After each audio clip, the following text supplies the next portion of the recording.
What were we talking about? You went Kanye. We're from talking about Kanye. Kanye, talking about George Floyd. We're talking about like his daughter and how that was fucking me up. I was telling Mikey, I was supposed to. My dad left for Mexico today, this morning. Um, my cousin passed away in a car accident Oh man, yesterday. I am so sorry to Uh, hear that. nah, it's all good. I mean, it's not all good, but he was 23, had a 2-year-old daughter. Mm. And I'm just like, I was telling Mikey, like, damn, man, everything that's going on right now, not just personally, but in the world, I was like, fuck, I don't even know if I feel like talking today. But I also like think it's kind of needed because I think community and just, being able to talk about shit and get certain things off your chest or just bullshit about other things and it's kind of a positive thing. God damn, I started recording now. My daughters are knocking on the door for the first time. That's life, bro. What's up, boo? All right, cool. But yeah, I don't know. I kind of still felt like, yeah, again, I think sometimes conversation is just good to rock with and go. There's so much going on in the world. It's hard to like put Mikey and I were talking a little bit about it, like it's hard to put thoughts around where your energy should go and what you should be utilizing your energy on and towards. But yeah, I don't know. I think this is a positive place to put my energy right now.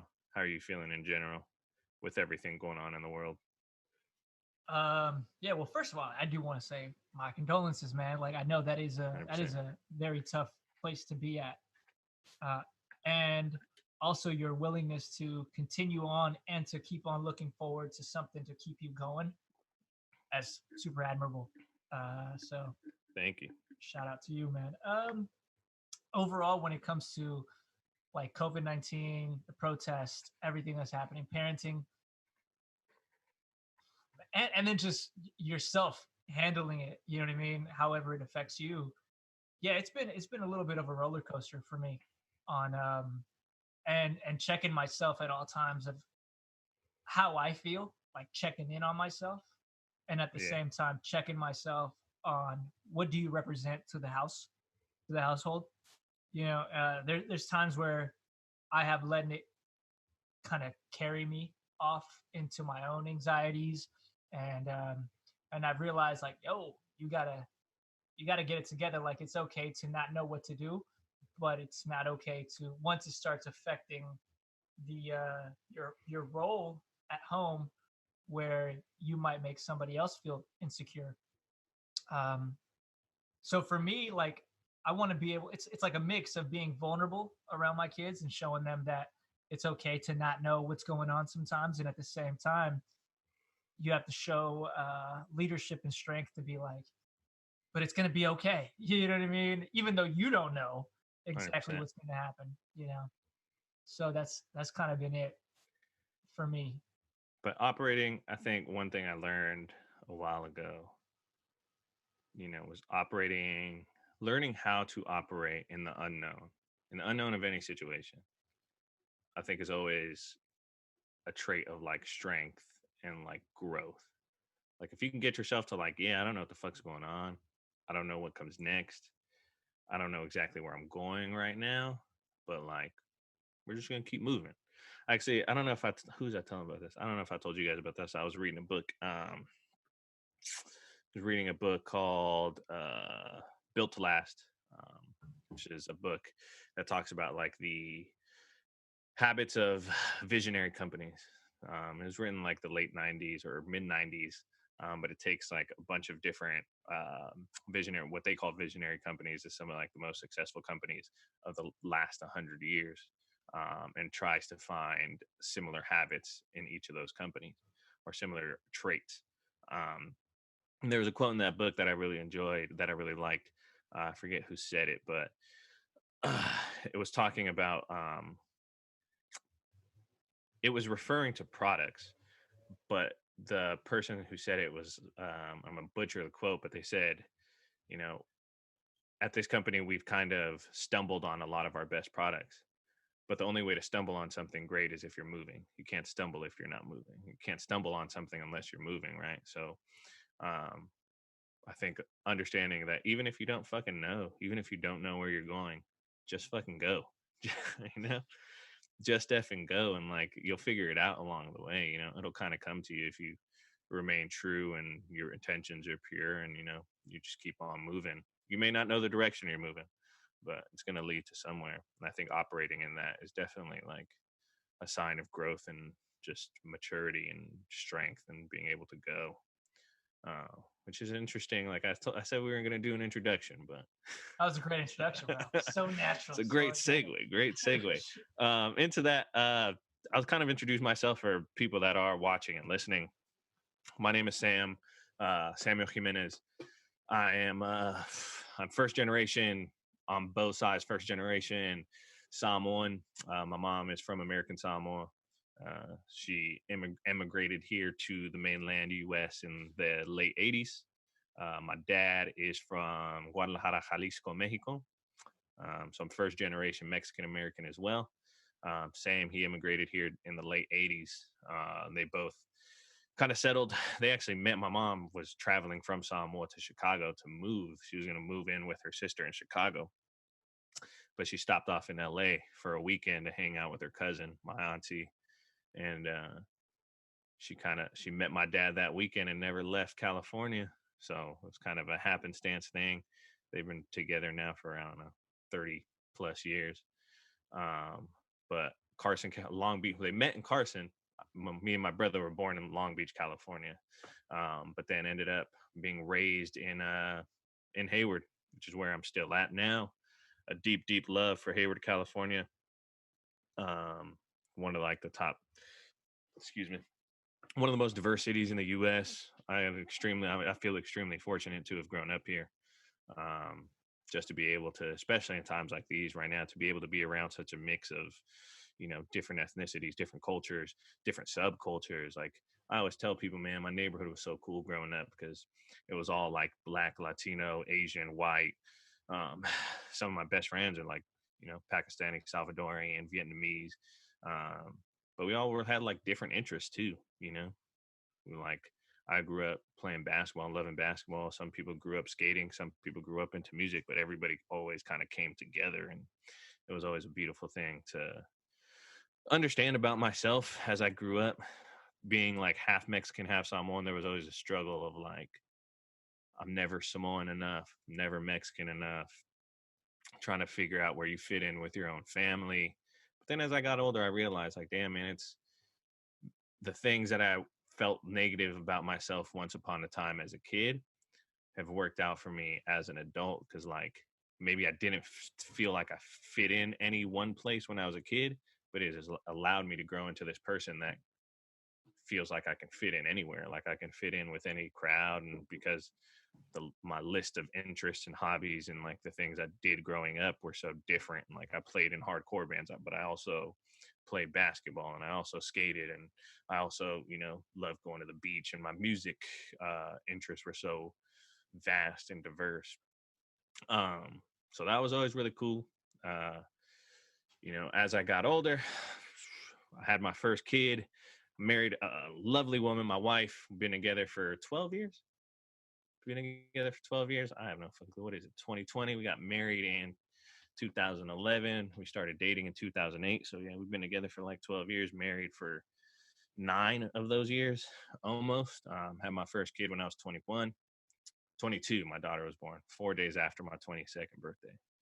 Um, and, kind of changed my world, changed me from like a young dude who was out there angry at the world, wanting to beat up everybody, to just a dad, or not even just a dad, but a human being that's more empathetic. I think having daughters will do that to you sometimes as a man, as a masculine presenting man too, but definitely calm my ass down a bit.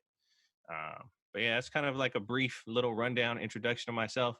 Over the past few years, I've kind of done a lot of traveling, had the ability to do a lot of traveling through my occupation as a bartender, and getting to run and work at a lot of really dope bars in the Bay Area and Oakland and San Francisco mostly. I actually just started to take over bar operations for a restaurant in Oakland. So I'll be back in Oakland after spending most of the last year running a bar in San Francisco. Um, and we can kind of get into that conversation later when we just talk about coronavirus and how it affected both of us in our occupations. But um, you know, running a lot of hospitality establishments has kind of given me a lot of time to think about, you know, my interactions with people, and just like I love people and I love talking to people and I love, you know, understanding people at a deeper level.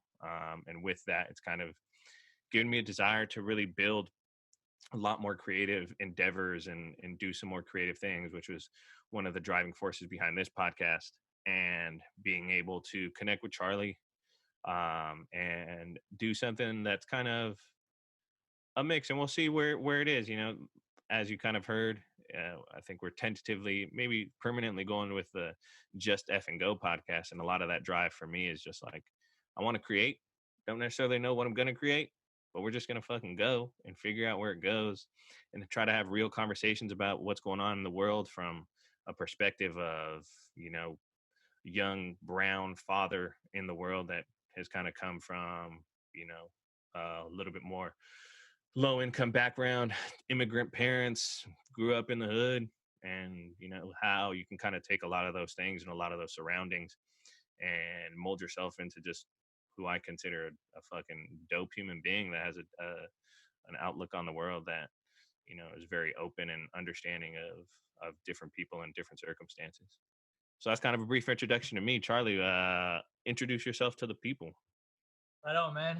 Uh, yeah, my name is Charlie Herrera Villar. My original last name was Herrera, but my wife and I recently got married, and so we decided to join our last names, create one word together, no hyphen.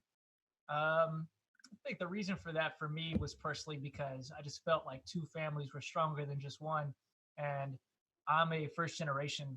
Well, I guess you could call it zero. I was born in Ciudad Juarez, Mexico, in the state of Chihuahua, and so I kind of came here. I came here with my mom. Well, first, actually, I came in by myself with my grandma. My mom stayed over. She had me when she was 16. She stayed over there in Juarez, and I kind of grew up almost for the first 8 years of my life without her. She would come and go, going back and forth, and so we kind of grew up to it together. She didn't come to the U.S. until she was like 22. She's a huge role model of mine. I'll probably be able to talk about her more later on. But being that most of my family stayed in Juarez, I didn't really have too much family out here. And so when I met my wife and when we got married, it just seemed, because I saw how much of a stronghold she had with her family. I was like, oh, I got to join the two. But so that's kind of what I did. I first came to Los Angeles when I was coming to the U.S. I stayed in Alhambra, stayed in Santa Monica, and then I went back to Mexico for first grade, where I stayed with my dad. I didn't move back to the U.S. until second grade, and that's when I moved to Hayward. And Hayward was, to me, have you heard the song? I'm not sure if you have or not. It's called Tobacco Road, but it's one of those songs where you don't like it, but you love it because it's home. And there was a lot of issues that I had with Hayward growing up, and it was a love-hate relationship, man. For me, it was like I felt like it was mediocre for a minute until recently, and I saw the beauty in what the reality of Hayward is. But yeah, man, to me that city, like you were saying, Sam, it was such a melting pot of people, especially like high school for me. But in my neighborhood, I grew up in the West, right by Chabot College, and I had white homies that were norteños. I had, you know, there was some of Yeah. those. There was my Tongan partners. They were part of TCG. There were some Sureños down the street as well, Fijians, and at the end of it, we all just kind of came together, and it was really cool to be exposed to every bit of that culture, good and bad. Um, it was such an interesting time for me. I learned a lot of racist ideas in there as well, while being in the mix of all these other cultures, which was something that I've been, thinking about more and more as I've gotten older, of like, where did I get this idea from? Where did this come from? And all that other stuff. And luckily, because of that melting pot, you're able to not, I mean, you're able to form a pretty cool opinion of every world and kind of see that a little bit more.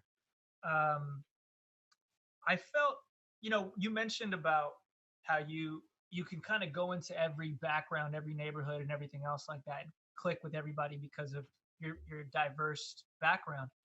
And it's funny because growing up, I felt that way for sure because I was like, oh, I grew up in Hayward and this and that. But there was so much code switching that I had to do growing up 100%. because I had a kid at 16, well, 17. And being an immigrant, kind of growing up in the hood and being involved in some of the street life, and then having a kid at 17, you start realizing that you're checking off every box of stereotypes. And some of those weren't all me, but they were definitely my choice. And I ended up following some of those things. And some of it was just to feel like you identified, right? Because, like you were saying, you don't feel Samoan enough or you don't feel Mexican enough. There was a time for me where it was like, man, I was born in Mexico and I am who I am. I'm definitely more fair skinned. I never really realized that until I married my wife. Then I realized that we're the same skin tone. And I always envisioned myself a lot darker.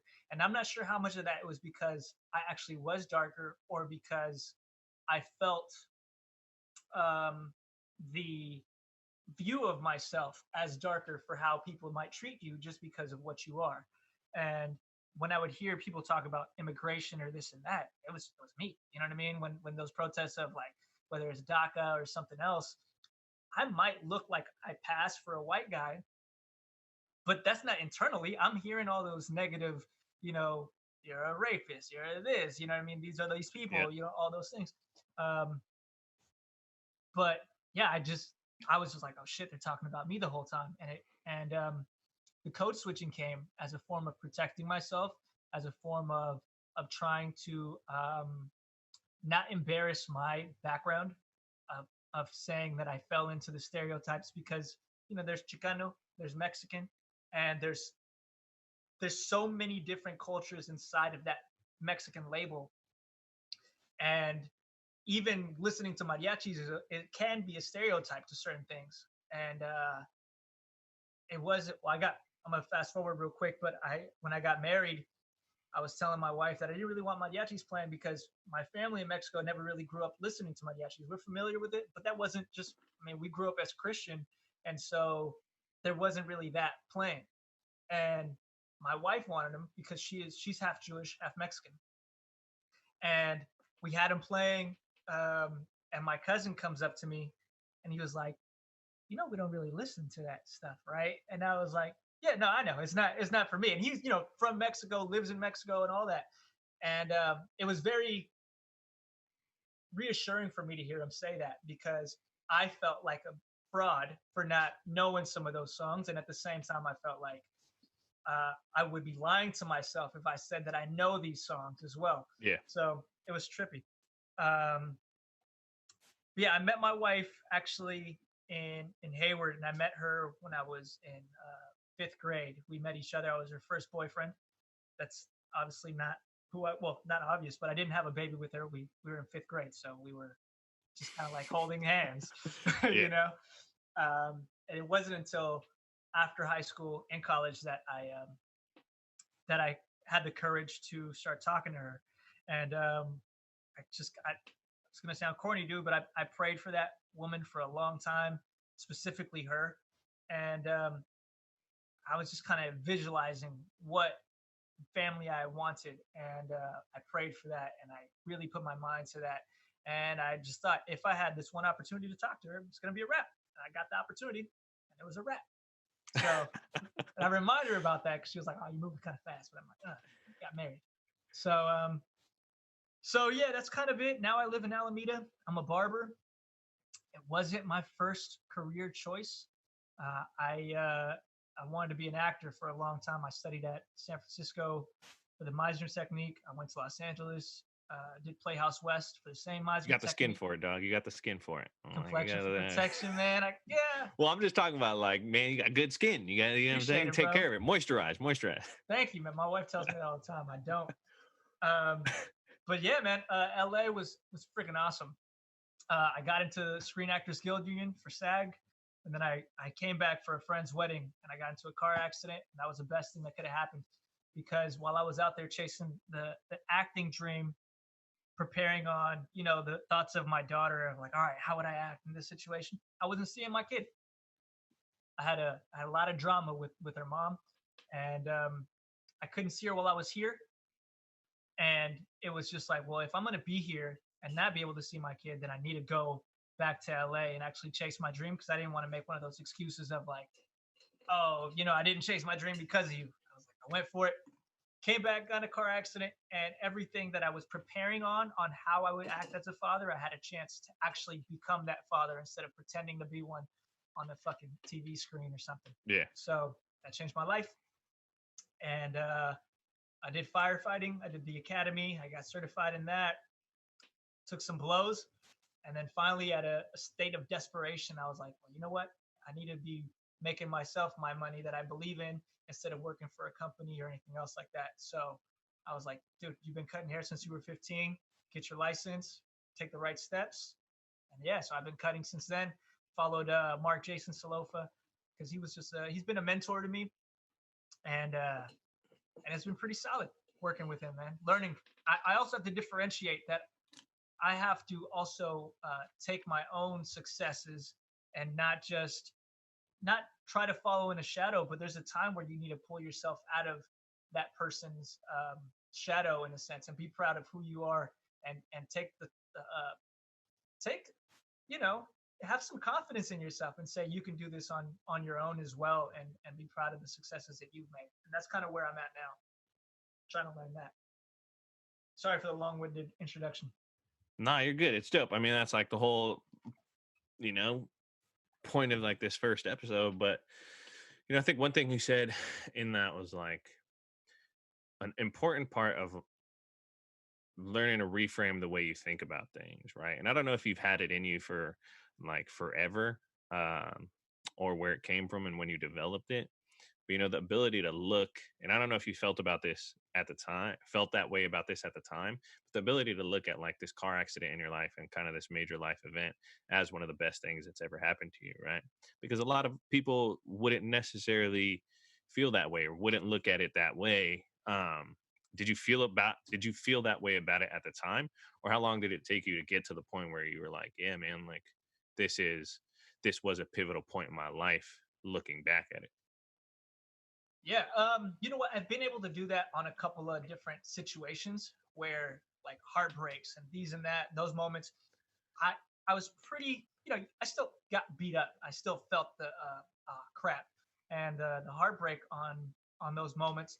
But there was a few days later, sometimes even the next day, of just kind of seeing the silver lining in these moments. For me, when it came to that car accident, I remember feeling like I felt like I got beaten out by money. I felt that I couldn't fix my car. I didn't have money for my rent anymore. I didn't have money to get back because I just lost it all.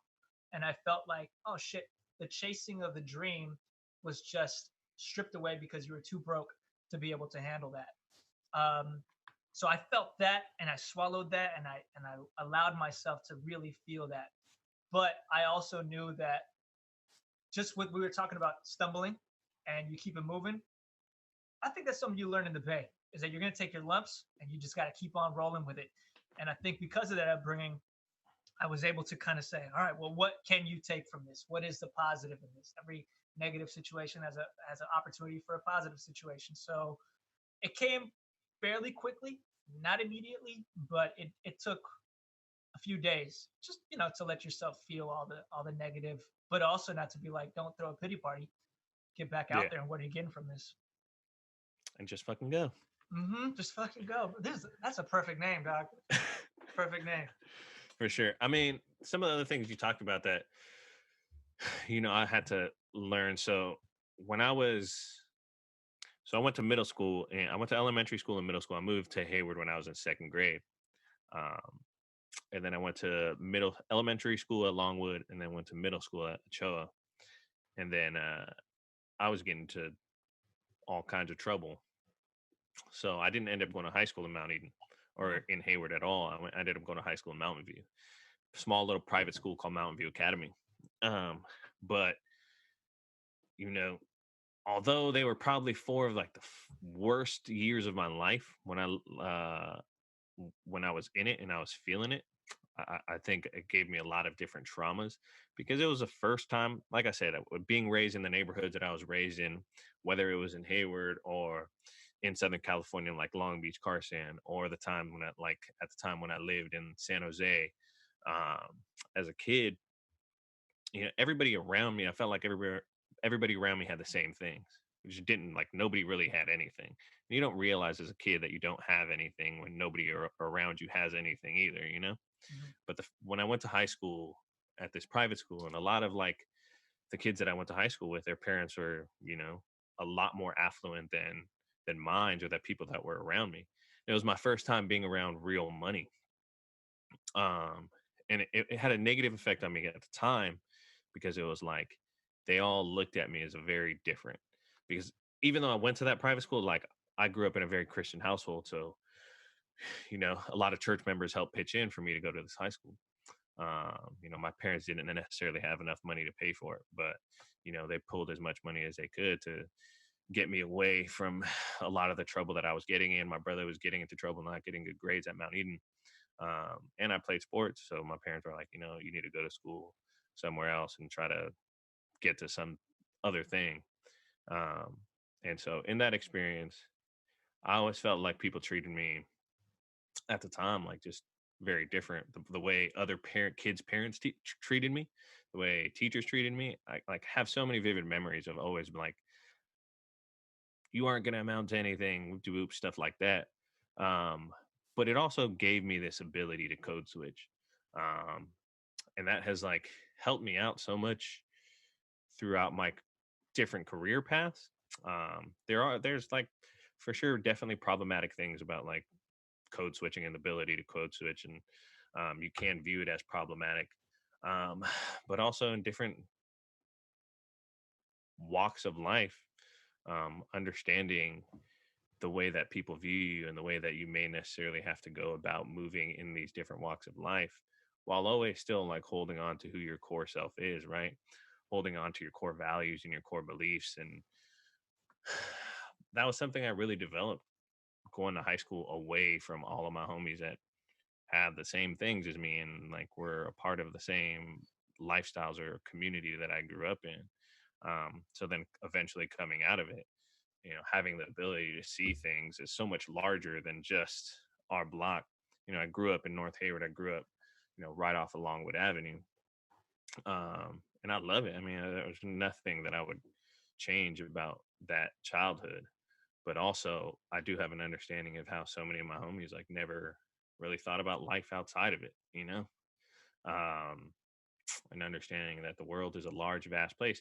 And that's also why like I love Hayward so much, is because it wasn't until I started traveling around and seeing different parts of the world that I realized what was so beautiful about Hayward. Because even though sure there are different ways that people interact when it comes to race or ethnicity or cultural backgrounds or even socioeconomic backgrounds within the city of Hayward, it like to me it was never like seeing the way that people interact based on those things outside of the city in different places. Like I've been to Kentucky and I've been to middle America, and I've been to places that where race relations are really like heightened, and you see like, damn man, like it is really different around the world, and you can't like walk around and speak or the same way that you do at home sometimes. um and that really like gave me so much more of an appreciation for where it is that I come from, and I didn't necessarily know until I left it, if that makes sense. Yeah, totally, totally. And yeah, when you were talking about the traumas and the problematicness of code switching, I feel like you were saying that you were pretty comfortable with who you are in high school, and that allowed you to maneuver. If I'm not mistaken, for me, it was a trip because I felt, and I don't know if this was because of growing up without family over here, learning how to speak English through watching TV and this and that. I started taking bits of everything around me and creating myself. Hmm. And afterwards, and my neighborhood was, again, all about, the block and this and that. I was about it.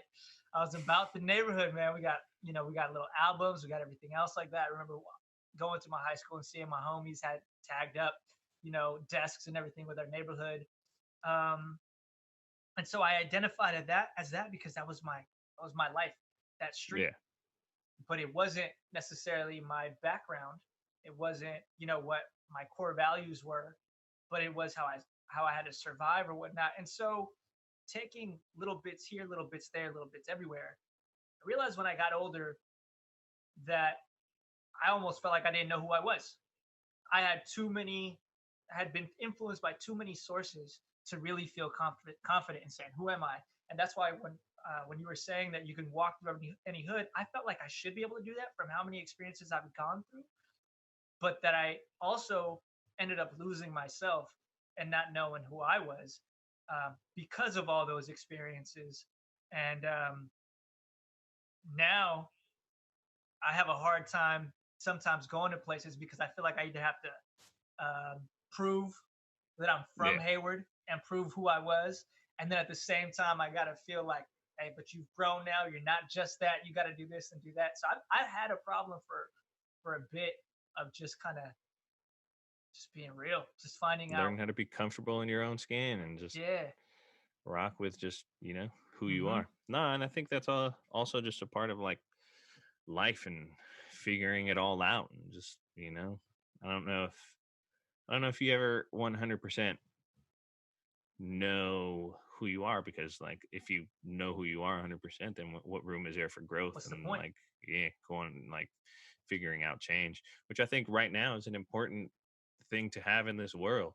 I was having a conversation with my pops about it actually 2 nights ago, where it's just like, you know being able to understand the way that I see it right now is the world becomes a better place if we're all able to like never be set in our understanding of the things at work, to just be okay with like, I know what I know right now, but if I have a conversation with somebody and they're able to like change the way I feel about any one topic, then I have to be open to like, oh, new information, being able to say, yeah, I never viewed it that way, and maybe I don't 100% see it that way right at this moment, but I'm going to take that into consideration and I'm going to walk with it, and I'm going to try to learn from it and grow with it. And maybe I don't adopt it, maybe I do, but at least I'm open to this conversation, because even though you view things differently than I do, um, and hopefully you're open to that as well. And I think our world is in such a place right now where it's like everybody's just like attacking other people for not viewing things the way that they view them, and people getting really defensive about it. And I think there's right and wrong in that. I think there are certain things that very much like are wrong, but at the same time, like, I think empathy is a huge thing in life, and being able to empathize with people and their backgrounds, and where they may have uh, gotten their information from for years, right? And the conversation I was having with my pops was basically like, he comes from a generation that, you know, they got all of their information from this mass media news source. Uh, and sometimes you have to like realize that maybe this isn't all true, and dig a little deeper for truth, um, and just be open to it. If it doesn't change you right now, that's cool. That's cool. It doesn't have to change you. You don't have to change, but at least be open to it and be open to change. And if it does, then cool. Be open to conversation. Um, because the world is a crazy place right now, man. It's a very, very crazy place. Do you have anything to add to Yeah, that? man. That to me is it's super liberating. That's something that I started recently doing. I started going to therapy, and it has been just cool to recognize that we all kind of do our own self-soothing self therapies and this and that, but going to talk to somebody with no biases on you or anything else like that, and really kind of opening up and just being like, all right, here's all the dirty shit about me. um, I've learned to kind of accept the fact that you don't need to subscribe to anything, not necessarily 100%. Like you were saying, there are certain moral, ethical principles that I probably will never sway from. But I understand that I don't have to fall into this label of this is what I think and will always think forever. It's like I feel so much more free to understand and acknowledge that I'm wrong a lot, and that I just don't have enough information on certain topics. That doesn't stop me from acting on the beliefs and the information that I do have, but I'm receptive to some more information, like you were saying. And something with acting that we all kind of know in there is that the bad guy doesn't know he's the bad guy, right? They have their own reasons for why they're doing things, and if you get to Yep. nobody long enough, you end up understanding their why on why they're doing it, and they're no longer really that much of a villain. They're just driven to their opinion that might be different than yours, and that's where dialogue comes in, and being secure enough in yourself where you can sit with someone who has polar opposite opinion than you do, and maybe you never agree with them and you never see where or what his reason, not that you don't see what his reason or you understand what his reason, but you don't necessarily have to agree with him, but at least you understand where he's coming from, or he or she. And I've also learned to listen and to communicate. It's not just I need you to hear me, but I really want to make sure that you understand me. And I think that we're a little too defensive sometimes, too quick to cancel, and nothing gets done, man. It's just these polarizing views. Meanwhile, we're all really in the middle on a lot of things. Yeah, So a lot of us, the majority of us, end up, very much being in the middle of a lot of things. With I think it's important, with just the current climate of things, to really address everything that's kind of going on right now in the world. We're basically for the last week and a half, the I will call it what it is.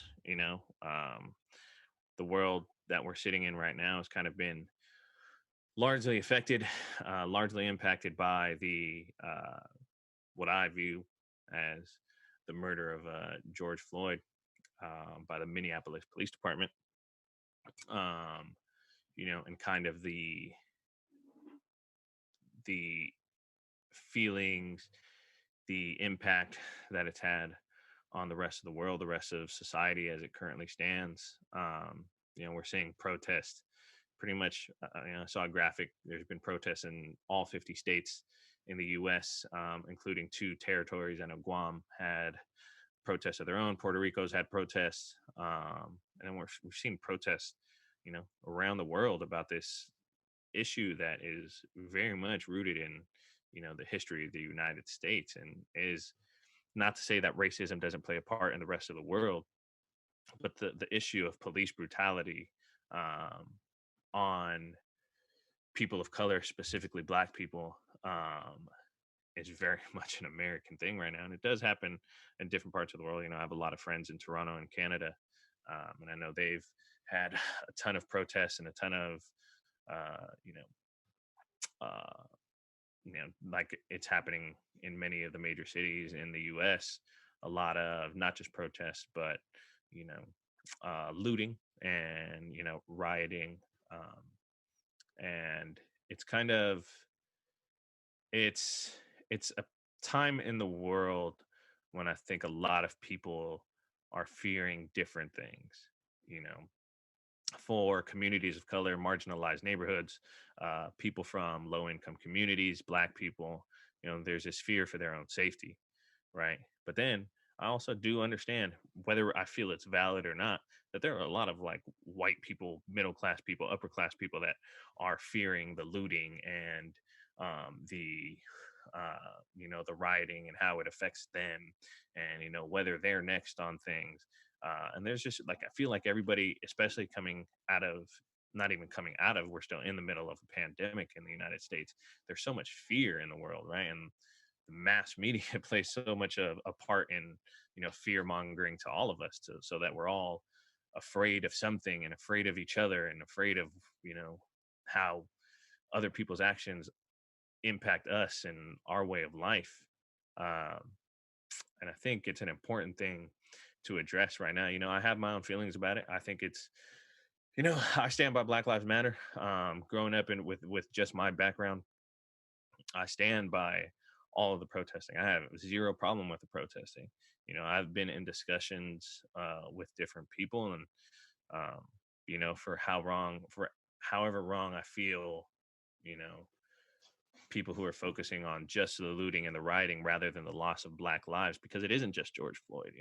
We're coming off of this time where we saw Ahmaud Arbery be murdered by these two white men, where we are in the middle of Breonna Taylor's uh, instance and situation with the Louisville Police Department. There's so many, these things have been going on forever, and it's hard for me to be upset at people looting and rioting, especially understanding that there are agent provocateurs at work, that these things do happen, where it's not just like the vision that people see on MSNBC or CNN or any of these news channels, because I have been out there. I've been out there in Oakland, in the Oakland streets when things like this do pop off, whether because it's not the first time. Occupy Oakland is maybe 10 years ago. Oscar Grant who is from Hayward.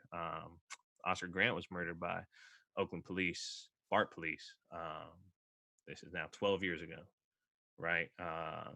The night Donald Trump was elected, the city of Oakland was wild a couple nights after that, and I was working right on Telegraph.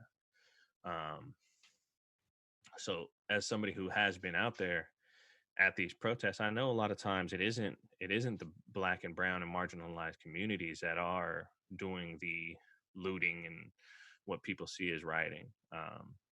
It's kind of like people fan the flames. People throw that match into the flames, and then they're just fanning it. And a lot, when you have people that are angry, when you have people that are upset about things, and you light that match, those flames are going to go. And so I think it's a complicated time for a lot of people. Um, and I kind of wanted to just address it because I think it's important to address at this time. I don't know. What are your feelings on everything?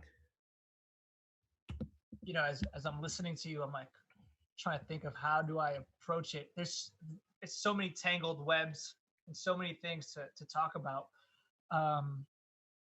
Absolutely stand with the Black Lives Matter movement.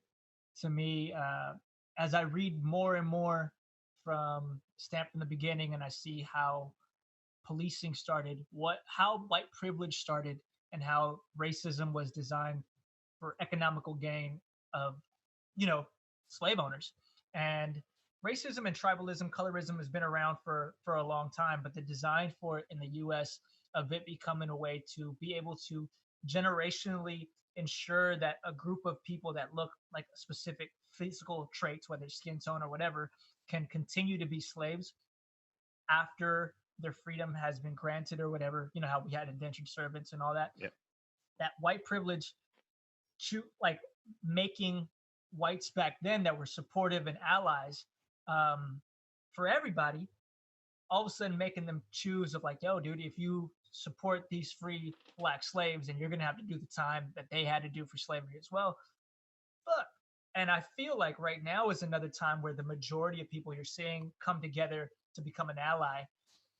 It's a beautiful thing to see that, for me, that people are risking their safety and everything for this. And it also kind of reminds me that people were like this back then too, but there was those design things that created that, separation. Oscar Grant, he was actually the first person I met, very first person I was introduced to on my very first day of high school at Mount Eden. And my boy from my neighborhood, he's always looked out for me. He's always, when I was going to junior high, I remember he was, I went to Ochoa, and he was like, all right, man, when you come in here, you can't wear any graphics on your t-shirts. Just make sure it's all plain shirts. They'll fucking roast you. They'll clown you. Don't do it.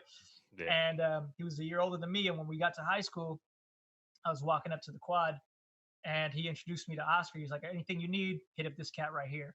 And so I remember watching his murder happen right after, the day after on New Year's. And it was on mute. My dad was watching the news, my stepdad. And I'm like, oh, there's Oscar. And I'm just watching all these events unfold. I'm seeing my peers next to him on the floor. And that was a trip to me. Though I haven't watched Fruitvale, and Oscar and I weren't even close. But in Hayward, when you know somebody, and Yeah. you're gonna see him on the street, you're gonna see him this and that. So we've exchanged times.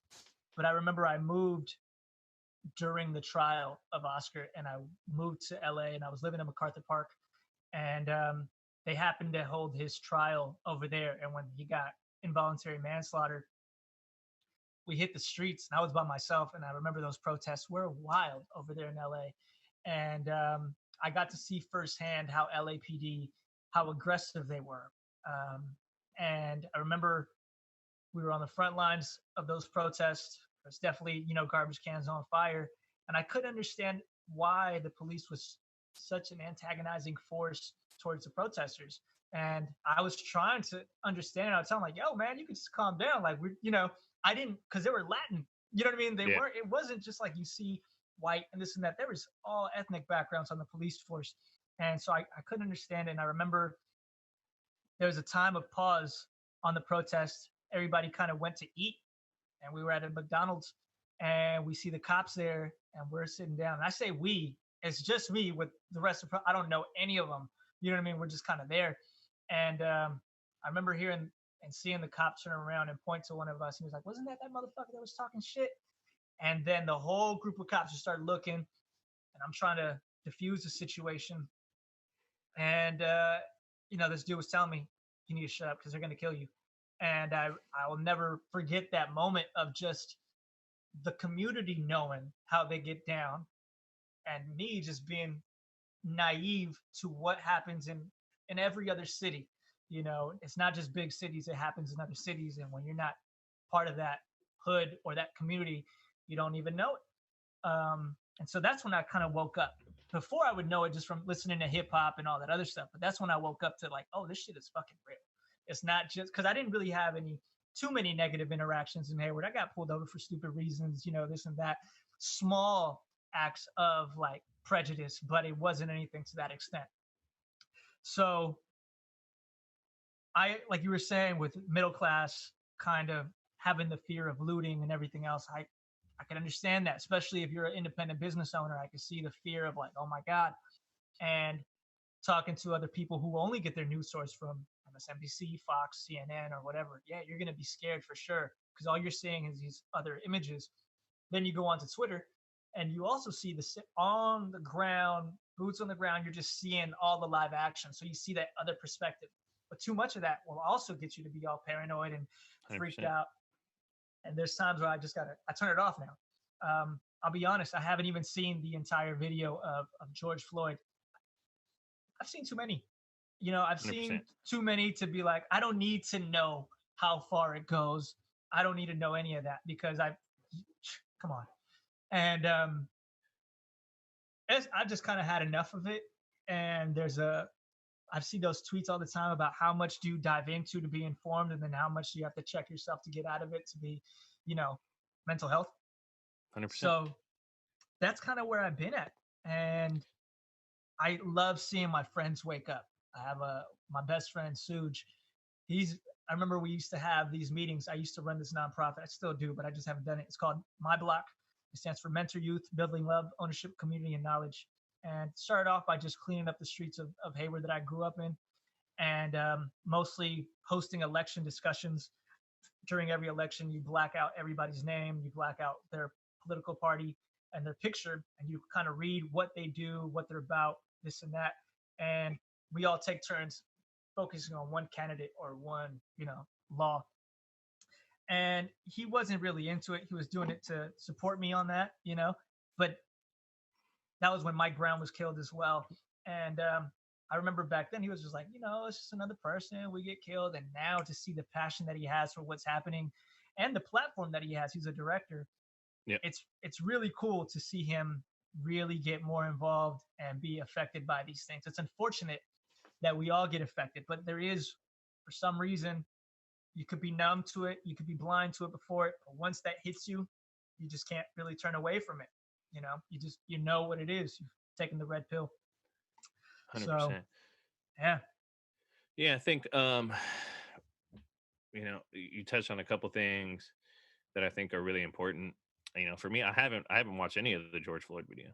And again, it comes back to what you're saying about like I've seen it. I've seen, maybe not that specific time, but I've seen it happen so many times. A little bit different. I did grow up when growing up, and I don't know. This comes back to the conversation I had with my pops. My pops is a lot more like fair skinned. My abuelita, his mom is very much like looks like indigenous, very dark skinned, very much more like my skin tone. But his father, who wasn't really active in his life, very much like Anglo looking, very, very fair skinned. And my pops got a lot of that. My pops and I were having this conversation. He was like, even coming to this country, because my pops immigrated here illegally, and he said, even coming to this country illegally, I've never really had negative interactions with the police. Uh, and me and my mom were sitting there having the conversation, and my mom is much more my skin tone as well, And I was like, pops, because like you could pass for a white guy, you could pass for that, and you should understand some of that. Um, and I had to explain it to him too. I've had a lot of negative interactions with the police, never to the point of like, police brutality, but being pulled over for nothing, just for riding, and getting pulled out of the car and questioned about my gang affiliations and questioned about this and that. I've had situations where like I have had almost physical confrontations with the police. Um, Part of it is just me being a wild kid and like, nah, you ain't gonna touch me, whatever, boop, and just being ready and angry at the world. Um, but a lot of it I realize is like, you know, I am I am a little bit darker skin tone. I am like 6 foot, 200 pounds. Um, it's not. I don't know.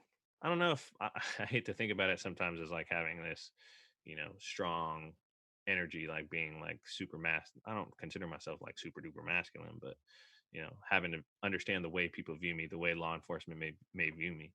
Um, so again, going back to what you were saying, it's like I've seen it too many times. I don't have to watch that video, um, because I also have to do the job of protecting myself and my own emotions, to be able to do any type of work that can be, positive, and movements move towards advancing the conversation.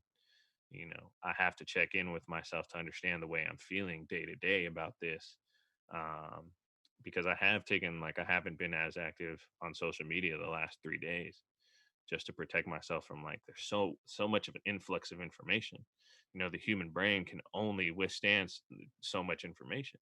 If you're exposing yourself to everybody's opinion on it and the way everybody feels about it, and internalizing a lot of that emotion and a lot of that energy, like you're not putting yourself in the best place to be active and to move forward with the things. It's okay to be angry. You know what I mean?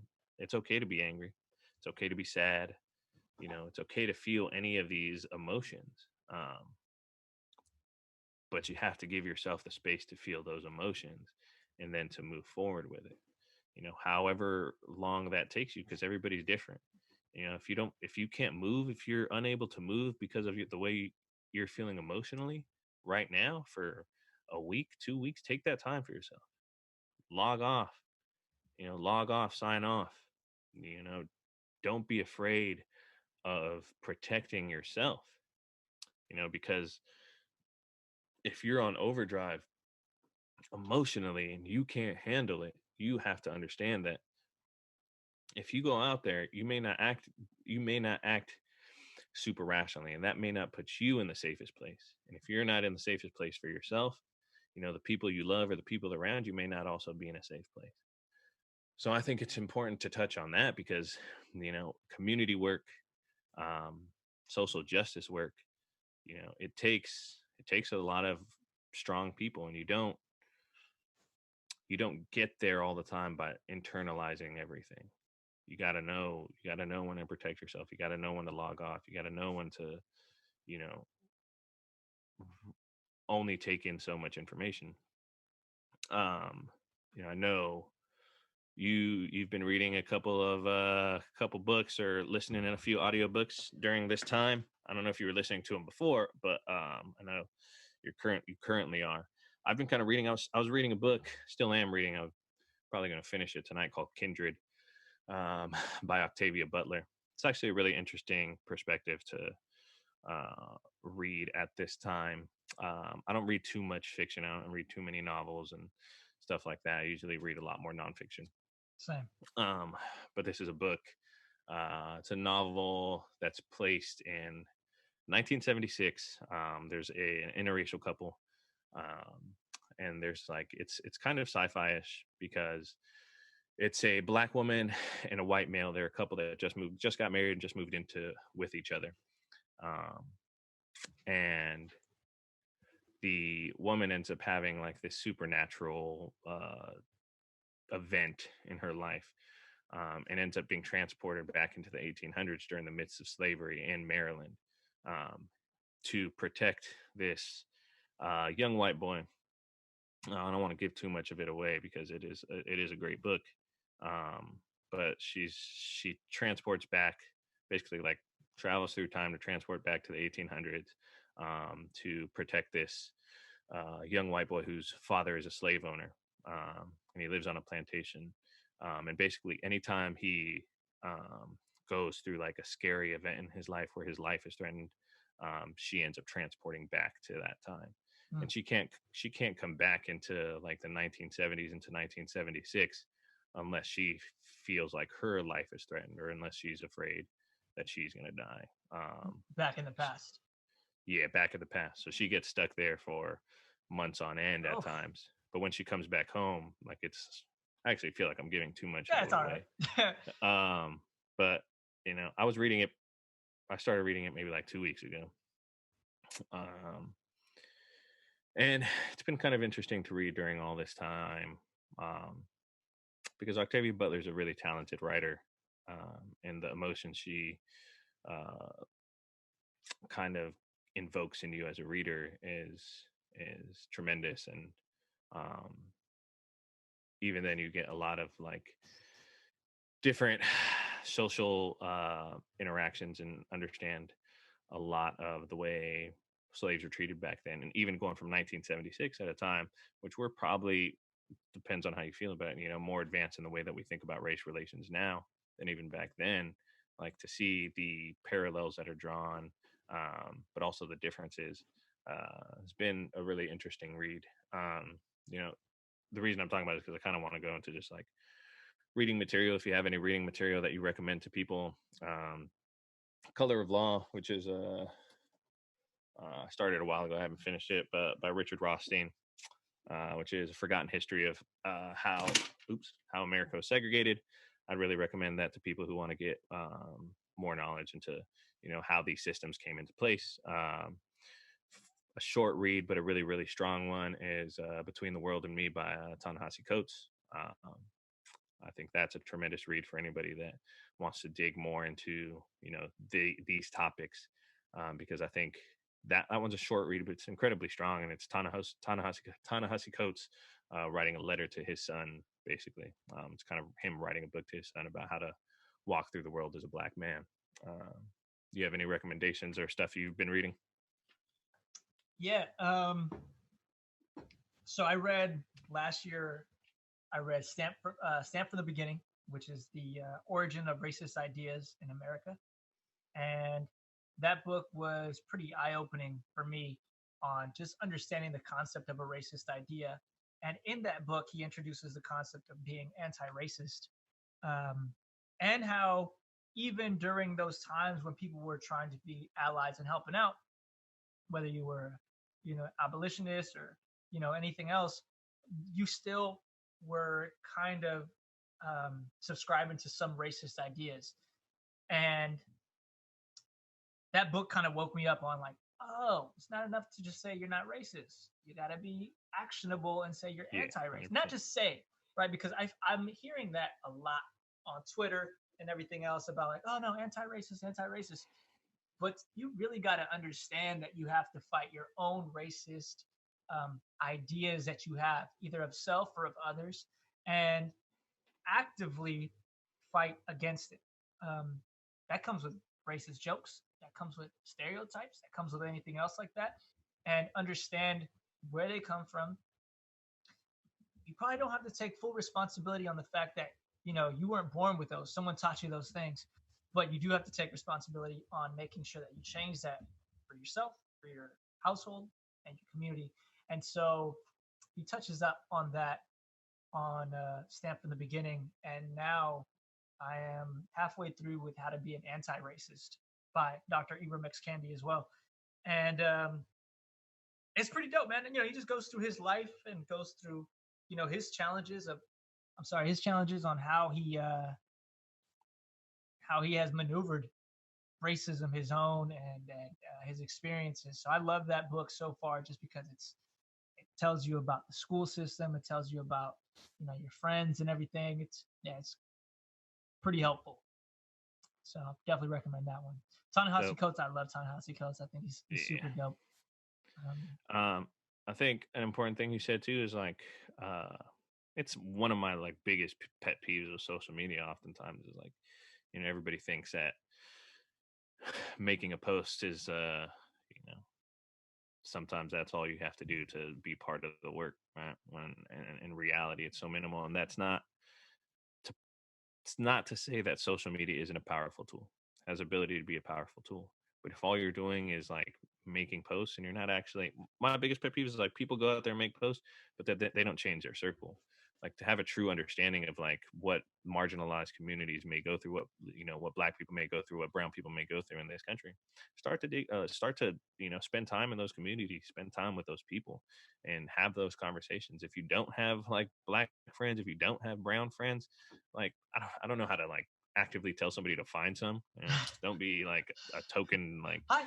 yeah, exactly. Like I don't know I don't know how to explain to people but actually try to go to some of these protests and try to have conversations with people that may be open to conversation, and don't take up a lot of emotional space. Just be an open ear. If people don't want to have that conversation, be comfortable with not having conversations and just trying to dig in and understand the work. Read material.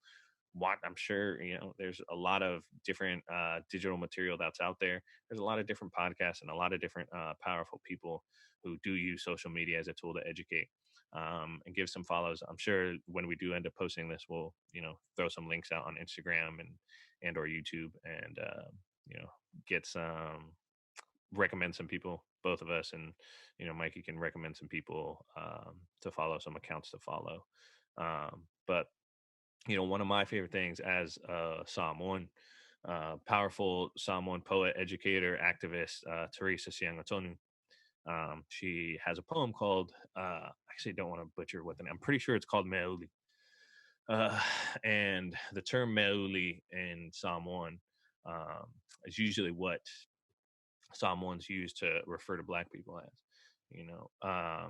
but the actual breakdown of the term. And when I first heard her um, present the poem, brought me to tears almost, because it's something that I grew up with and didn't even have an understanding with. But it's important to understand how language is so important sometimes, and how even as children we internalize it and we may not even understand it until we get older.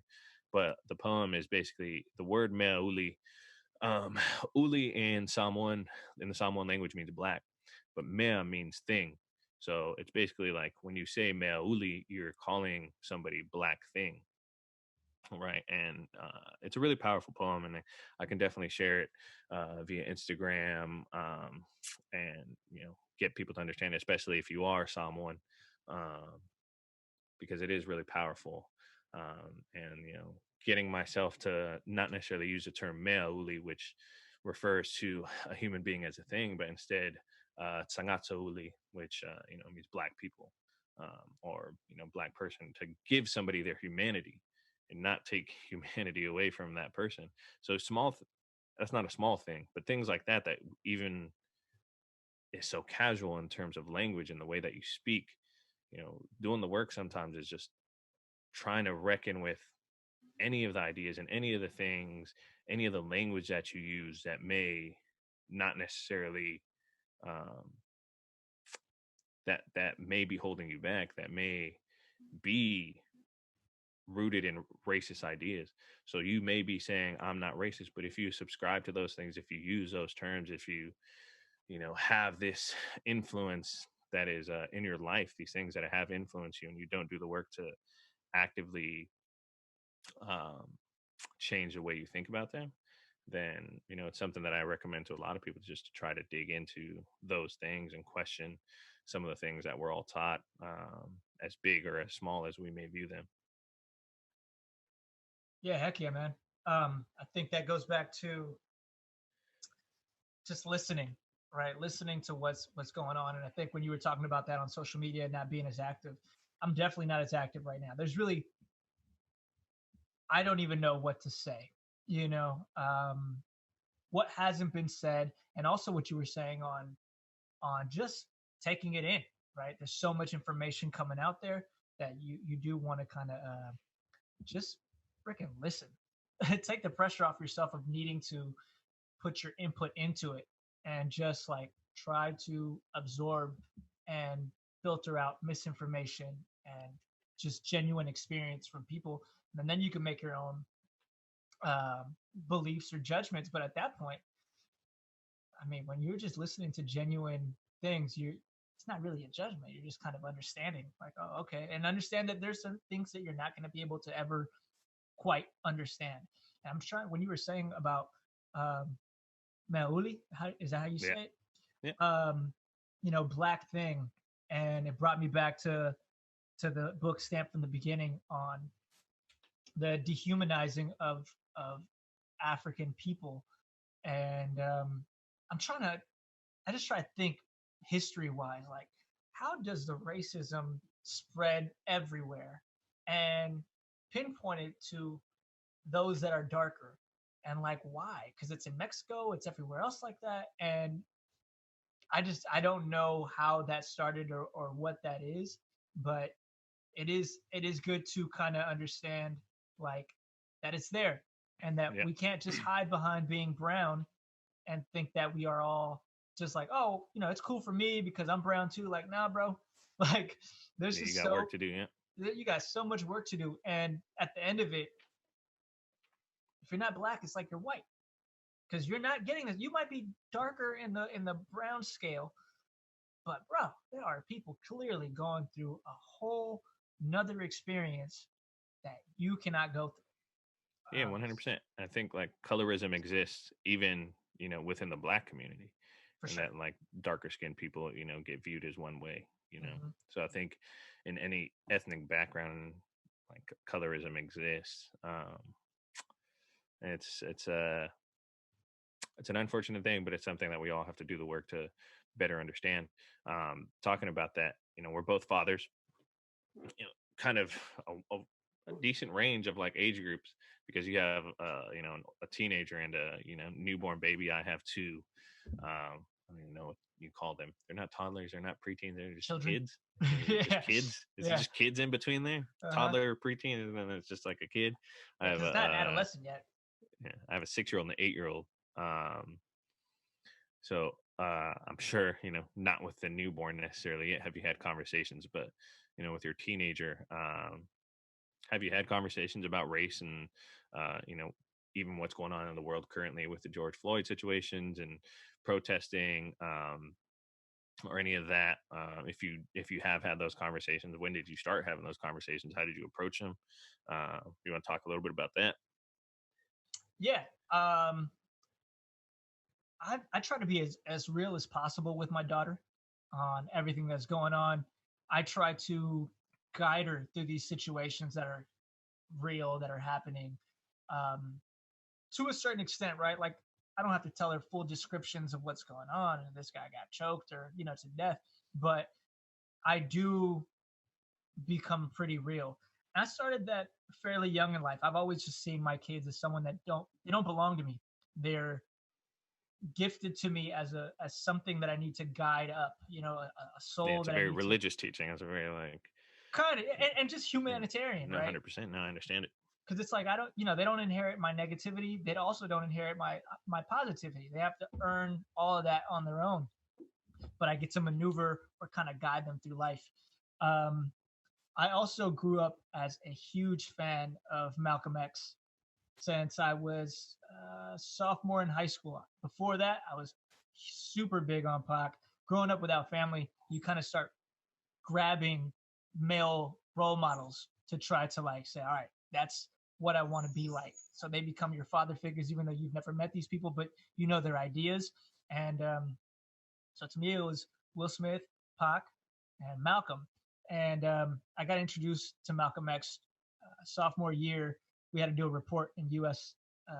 history, and they're like, do a report on someone that's passed away and that was influential, or a big important person in America. And I had Tupac. I was like, oh, I know everything about Pac. I was like, it's gonna be great. The campus security guard, Mr. Moore, came in, and we called him Debo in school because he looked just like Debo. And he walked in, he was looking at everybody's book, and he saw that I had Pac. I'll never forget. He's like, nah.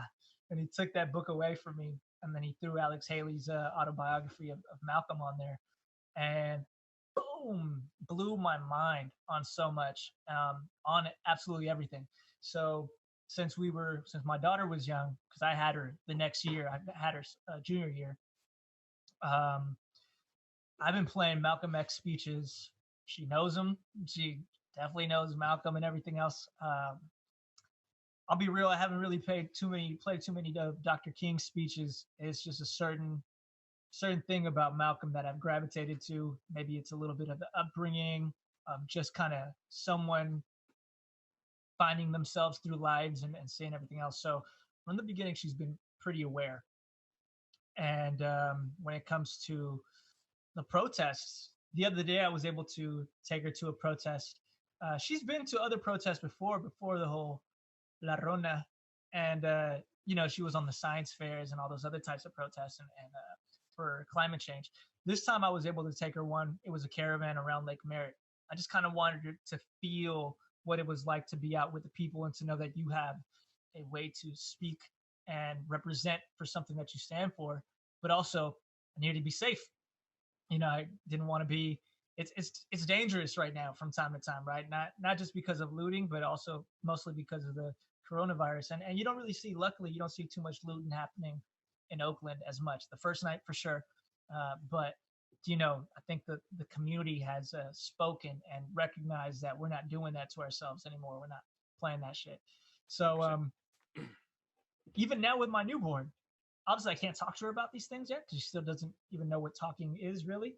But there's books. There's a baby book that just came out. Well, it's actually coming out on Pac's birthday, I believe, by Dr. Ibram X. Kendi, who is teaching babies on how to be anti-racist. So that book has already been ordered. I ordered a copy for myself and for a friend of mine because I think it's super important to start at a young age to acknowledge those ideas that you have, that you grew up with, and just really stop that and change that. So yeah, I mean, it's gonna be, it's just part of life. It's not even like, okay, today I'm gonna talk to you about this. It's more like you're living the reality of it. So you have to just teach what it is. 100%. Yeah, I mean, I've struggled at times with like, Sarah and I have talked about it at times with my wife, and with certain things, it's like, do you allow them to experience it first in the world? Not necessarily just about race relations and protesting or anything like that, but just a lot of heavy issues in the world. It's like, do you let them go out into the world and have an experience with this thing first and then speak to them about it, or do you try to confront the issue before they ever have to experience it? And it's kind of like a, how long do you want them to keep their innocence for and stuff like that, right? That's the point I feel like I'm at right now with a 6-year-old and 8-year-old. Yeah, they internalize a lot and like they have a lot of these understandings. And, my wife and I have been really good about, picking what books that we read, what books we read to them, and what things we buy them to, like since they were young, like in terms of if they played with like dolls or anything like that, or if they wanted certain toys. We kind of always mix up like the ethnic background or like the color of like their dolls so that they don't ever just feel like, oh, I only have a white doll, That's or huge. like this is, these are the only things that I can play with, the only things that are available. And it's huge because like those things are available now, right? They weren't always available when we were younger, or generations before us were young. Mm-hmm. And for me, it's been really important with even like the media that they consume. However people in the Polynesian community may feel about Moana, it's really the first time we've had that depiction on the screen for Mm-hmm. a lot of our young people to see somebody that may look like them or that comes from a cultural background that they're familiar with, right? But this week I had a conversation with my daughters about protesting, right? because even though I've been out there at times, when let me think. So I think when Occupy was going on, I'm trying to think. I know there was a period of protesting. And I'm pretty sure it was Occupy. 'Cause that's about 6 years ago. When I think it was my youngest when she was like a newborn. And I was like, had these feelings of like if I should be out there, like I'm a dad. Am I putting myself at risk of not coming home tonight to my daughters, to my wife and my daughters? Um, so I know that they've kind of grown up and seen me be a little bit more active in those things. Um, so I had a conversation with them this week because that's where the conversation with me and my dad came from. Was my dad had made a comment about protests in front of my daughters, Mm. um, and I told him like, you know, I don't want you to say things like that in front of them right now because I haven't had a conversation with them about what's going on in the world right now. Because they're kind of sheltered from it, and that's something I guess I'm very grateful to be able to do. And because not everybody has the ability to shelter their kids from that. Both of my daughters are very fair skinned. They're very much more, take after my wife's fair skin. So I had a moment where I had to talk to them about what was going on in the world right now. And it was like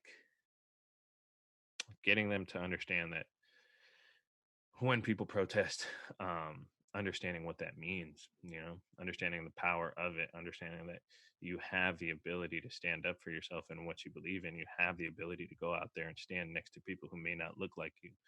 But you always have to remember that the way you look right now, the way you may look in the future, it comes with the privilege and it comes with the power that you may not understand right now. And understand that people out there may not have that, you know. And I don't know. I've been struggling with it a little bit. I want to be more forward thinking about having those conversations with them, but it's been something I've been struggling with lately. I'm trying to get around to like feeling like comfortable with it because to be honest, I don't know. I don't really know where I even got it from. Maybe it's the neighborhood, maybe it's, but a lot of my family um, leans conservative. American Samoa is a very conservative place. It's very rooted in like being religious. There's a thing called Fa Samoa, and Fa Samoa is like the pillars of what Samoa culture is based on, and those pillars are like faith and faith and family, and respect for the culture, respect for Samoa, right? And understanding those traditions and those cultures. But God is always first. Even on this American Samoa seal it says "Mu Mu Le Atua," and it directly refers to um, having a love for God and putting God first. So because of that, American Samoa tends to be very, very conservative in a lot of ways. Has this very like nationalist view of America and being very proud of being American. American Samoa has the number one recruitment base for the United States military per capita. Yeah, It's outperforms per capita outperforms any other U.S. military base it's anywhere crazy. else because a lot of people view it as the only way to get off the island. Sure. So a lot of people, there's a huge military foothold in American Samoa. But the reason I say that is because I don't, I don't necessarily even understand where I got the influence of like, wanting to be out there and support these movements and support, the things that I believe in and stand up for these things that I feel is right. I don't, similar to what you were saying about Pac and Malcolm X. I guess for me, maybe like the first place I remember it being this message really coming across is like Rage Against the Machine being a huge musical influence for me growing up, and Zach De La Rocha's words, but also kind of I guess growing up in the punk rock scene and that like super DIY spirit, um, and growing up with the understanding that like even in the punk rock scene, like we don't allow a lot of those hateful things. If you go to the Gilman in Berkeley, there's no racism, there's no sexism, there's no room for any of that.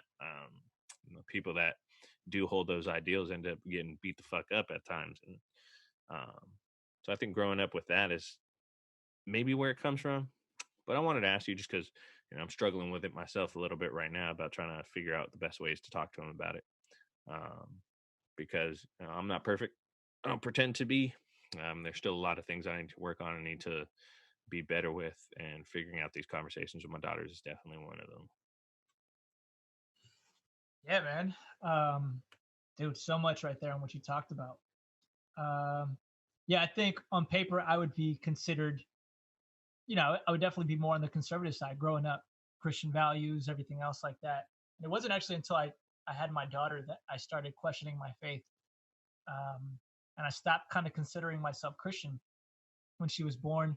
And that was mostly because of, reading the Bible and everything else like that. It just didn't seem like I would parent that way.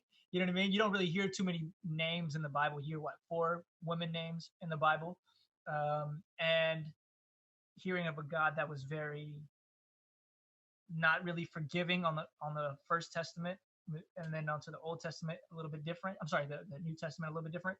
Um, it kind of made me check myself a little bit, and that's where I started kind of not becoming, because it wasn't like I was conservative to the T or this and that.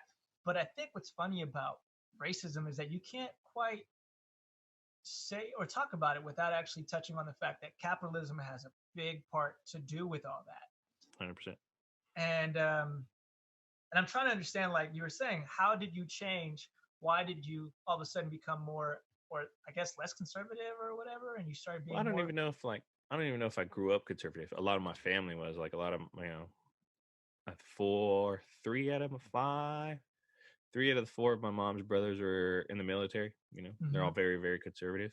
My Yeah, parents aren't necessarily super into politics or anything like that. So sure. like that, I don't know if there was an influence from them coming up. I think a lot of it was just like I didn't. I'm definitely. I wouldn't say definitely. There are some things that I think that I probably fall a little bit more conservative on. Gun Hmm. control, or the ability to bear arms is Have a probably gun. one of them.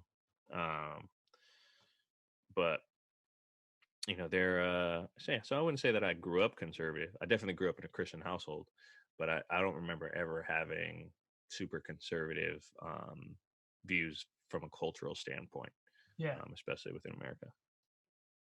yeah, definitely. I grew up. It's funny, man. My family in Mexico, they talk about the things that you're not supposed to talk about. It's literally, they were super anti-American, so they're all about you know politics and communism, socialism, down with Yeah, the whole capitalism stuff, and all about religion. So all of our talks, whenever I go back, it's literally just those two things.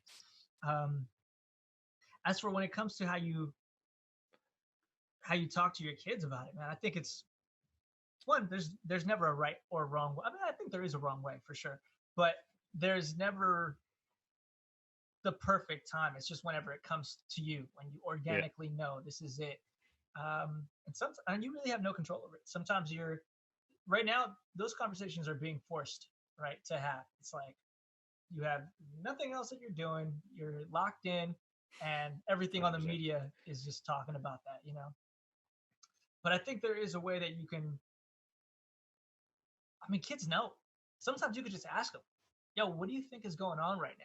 Like, what is happening in your world, and what do you think is happening in the world?" And you might find 100%. out, like, "Oh shit, they know a lot more than I thought they knew," and Definitely.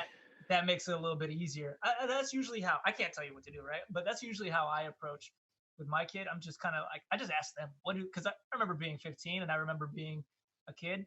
Um, you kind of know shit without your parents telling you. You just kind of you have an ear and you're listening.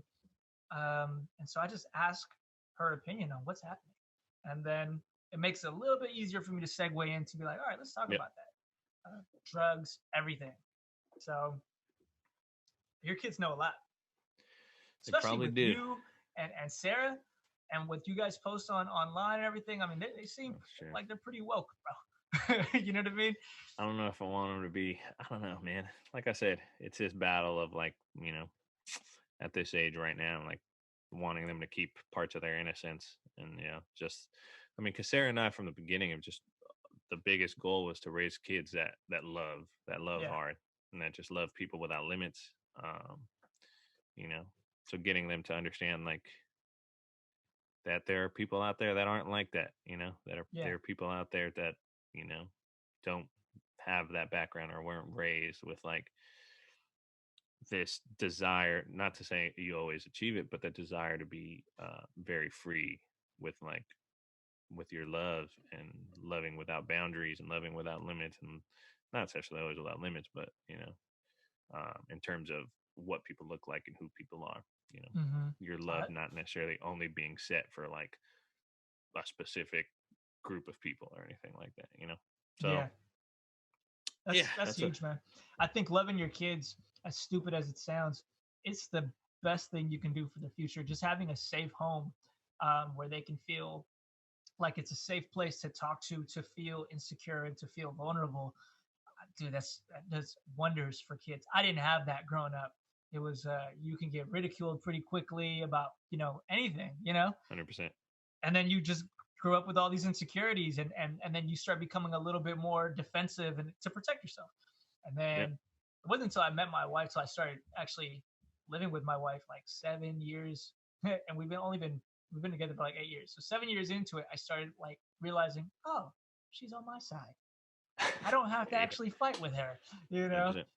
So I think you're doing a freaking fantastic job, man, teaching them how to Thanks, love man. and Likewise.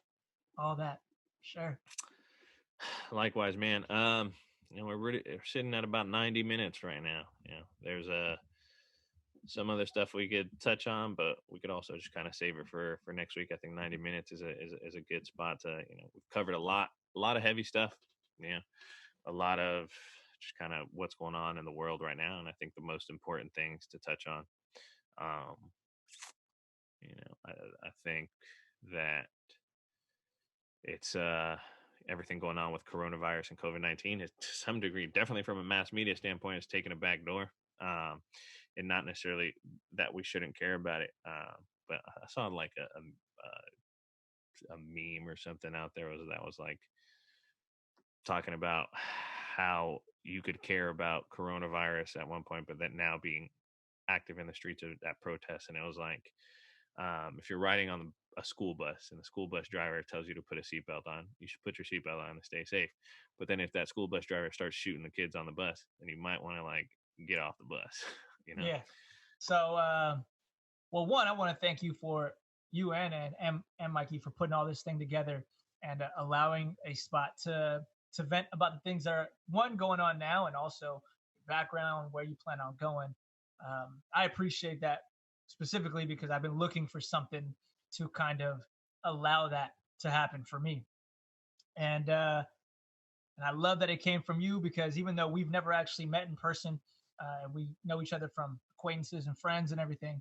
It's really cool to know that that idea of frequencies kind of vibing and waves connecting is dope, man. So I appreciate you, Mikey, you too, and everything. And yeah, man, thank you for this. And also, the show has been this episode to me is cool because it just kind of started flowing. And Yeah, 100%. and it's touching on some heavy things, and I'm sure every one of those heavy things are going to be able to be like cracked open even more because there's so much in there. 100%. As we go and as we rock, it'll continue to just expand. Yeah, as we share this episode, um, we'll post some links and some recommendations for reading and or watching, and or following. For people that are out there listening, man, thank y'all. Thank you, Charlie. Thank you to our always wonderful sound guy, Mikey. But I think even though this topic or this episode is really a lot of heavy stuff, the desire as we move forward with a lot of this is just to encourage people to just go, just effing go, man. For any thoughts that you may have, any ideas that you may have, anything that you want to do in the world, just move with it, man, and just move forward with it. And when it comes to this specific episode and podcast and the topics that we covered today, you don't have to have all the knowledge in the world. You don't have to know everything right now. But the important thing is to just move forward and try to find resources for you to educate yourself as much as possible. 100%. And with that, we'll just kind of give it a wrap. Thank y'all for listening. We'll be back next week with another one for y'all.